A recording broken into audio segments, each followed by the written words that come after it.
Hey there, welcome to LSAT Demon Daily. I'm Ben Olson, that's Nathan Fox. Together we're the founders of LSATdemon.com and our weekly podcast, Thinking LSAT. This is from Aubrey. So a few applications have opened and I wasn't sure what to do for a question asking what other law schools I'm applying to. It's an optional question in both the applications so far.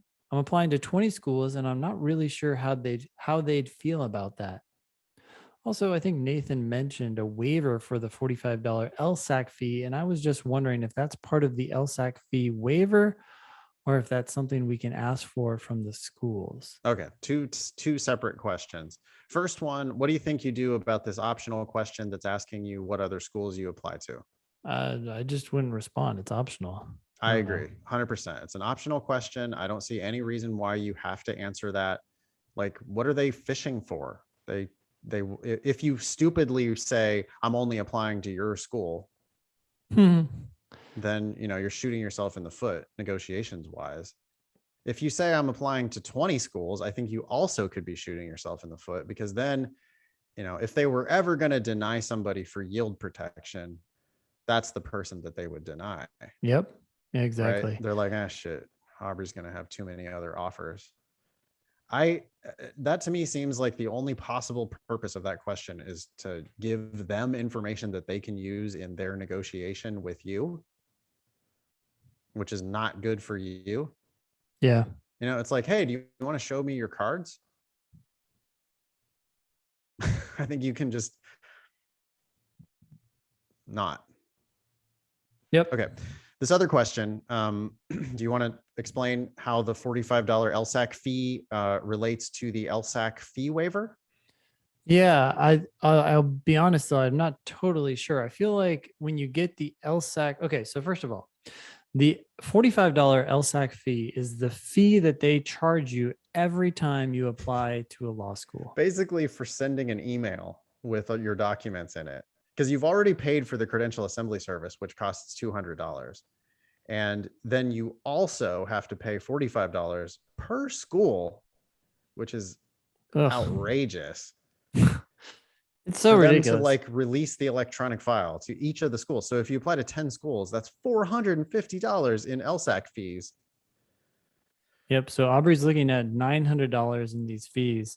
20 schools, $900. And that's on top of whatever fee the school is going to turn around and charge you for applying to the school. Now, application fees are getting waived left and right. Many schools don't even have an application fee anymore. Schools that do have application fees tend to hand out application fee waivers like candy at any law fairs, or basically just if you ask, just make sure you ask every school you're going to apply to. Make sure you ask them, hey, can I get an application fee waiver? Give them any reason.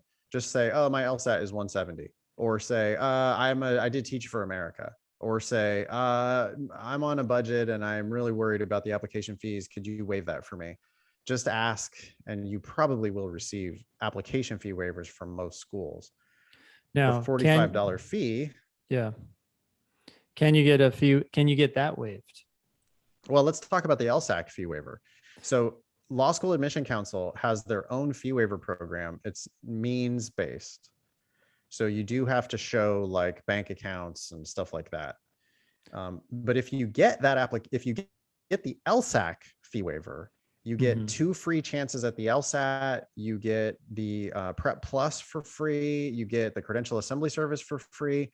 And you get, I can't remember the exact number, but it's like 4 or 6 of these application fee, the $45. You get like 4 or 6 of those also as part of the LSAC fee waiver. Whether you do or not get the LSAC fee waiver, you can ask individual schools to waive that $45 LSAC fee. They do have the ability to do it, but they most schools seem to be pretty reluctant about actually doing it. I wonder if that's because they have to turn around and pay. Probably. Yeah, that's probably $45 that they actually have to turn around and pay to LSAC. So they have to already be somewhat interested in you. But they can do it.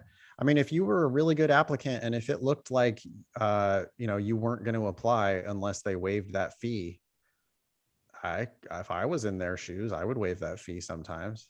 I mean, I'm trying to get you to pay $45,000 a year tuition to my school, or I'm about to give you a full ride because I think that you're a really attractive applicant.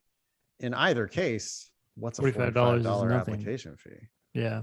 You know, You just have to be, yeah. Yep. So I definitely think if you told them you were applying to 20 schools, you would be a lot less likely to get that fee waived. yeah. Right. Because then they'd be like, oh, come on, there's only a 1 in 20 chance that she's going to end up coming here. We can't do 20 of these for every one person that we end up actually taking in, because that would be $900 per. It's like, you got to just do the math on it, I guess. But they do, if the schools can and sometimes do. It's kind of rare, but if you can get them to waive that fee, I mean, you should definitely try. Why not? Yeah. So it's not rare for them to waive their fee, but it is rare for them to cover the LSAC fee. Yeah. But if you're poor at all, or if you might look poor on paper, you should definitely apply for the LSAC fee waiver. Yep. Because that fee waiver is worth like a couple hundred or a couple $1,000s probably. Yeah. Well, and are there 2 tiers now, or has that happened? I forgot. Yeah. We need to dig into that a little bit more. There are 2 tiers. They created a new tier for people who aren't quite as poor, and then you get not quite as good benefits. But yeah, you should definitely apply. Regardless, you should apply for the LSAC fee waiver. Thank you, Aubrey, for writing in. If you guys have questions, email daily@lsatdemon.com, and we'll try to address your question or your news for that matter on the show. Thanks for listening.